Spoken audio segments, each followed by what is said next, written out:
আসসালামু আলাইকুম। আপনাদেরকে একটা ভিডিও ফুটেজ দেখাচ্ছি।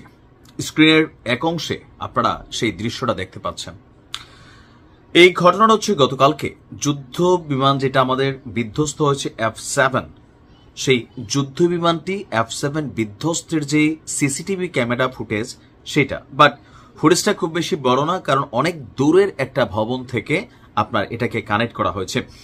যে সময়কালটা আমরা দেখছি যে আপনার গতকালকে দুপুর ঠিক 1:12 এই F7 যুদ্ধ বিমানটা নিয়ে আমাদের যিনি পাইলট, শহীদ পাইলট তৌকির সাহেব আছেন, তিনি 1:12 দ্রুত গতিতে এই বিমানটিকে নিয়ে ছুটে এসে মাইলস্টোন স্কুল অ্যান্ড কলেজে তিনি আশ্রয় পড়েছিলেন। মুহূর্তেই আপনার চারদিকে কালো ধোঁয়া তৈরি হয়। আর অনেকে জানেন মাইলস্টোন স্কুল অ্যান্ড কলেজ দুইটা পার্টি বিভক্ত, একটা সিনিয়র মানে ক্লাস 9 থেকে 12 পর্যন্ত, দ্বাদশ পর্যন্ত, আর একটা হচ্ছে প্লে থেকে 8 পর্যন্ত। তো এখানে যেই ভবনটার উপর পড়েছিল এটা হচ্ছে প্লে থেকে 8-এর যেই ভবনগুলো আছে জুনিয়রদের জন্য, সম্ভবত 5টা অথবা 4টা ভবন আছে, এর মধ্যে একটা ভবনে। এখন এই দুর্ঘটনা নিয়ে ইতিমধ্যে নানান বক্তব্য এসেছে। আমাদের বিমান বাহিনীর পক্ষ থেকে বলা হচ্ছে যে F7 যুদ্ধ বিমান পুরনো নতুন বিষয়টা জরুরি না, এখানে এই বিমানটি বিধ্বস্তের পিছনের প্রধান কারণ হচ্ছে যান্ত্রিক ত্রুটি। এখন আমরা জানি যান্ত্রিক ত্রুটি হইতেই পারে। আমি উইথ ডিউ রেসপেক্ট, আমাদের যারা বিমান বাহিনীর সদস্যরা আছেন, দায়ভার যখন আপনার কাঁধের উপর চেপেছে, সারা বাংলাদেশের মানুষ যখন আপনাদের উপর গোস্বা দেখাচ্ছে, তখন আপনাদের এই ধরনের বক্তব্য কতটা সঠিক?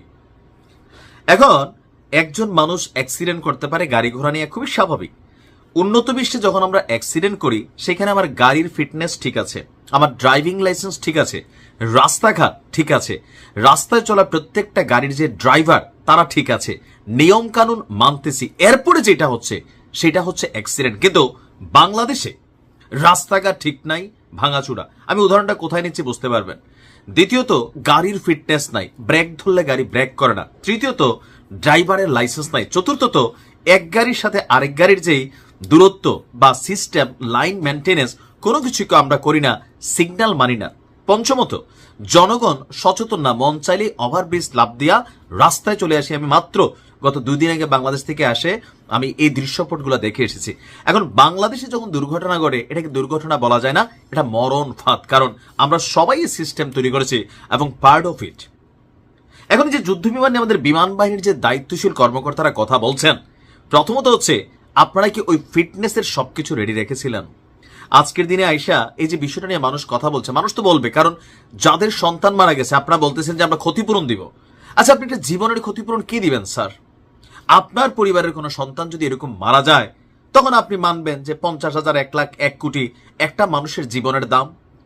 যেই মা আজকে নিঃসন্তান হয়ে গেছে, যেই বাবার বুক খালি হয়ে গেছে, আপনি কয়েক কোটি টাকা দিবেন?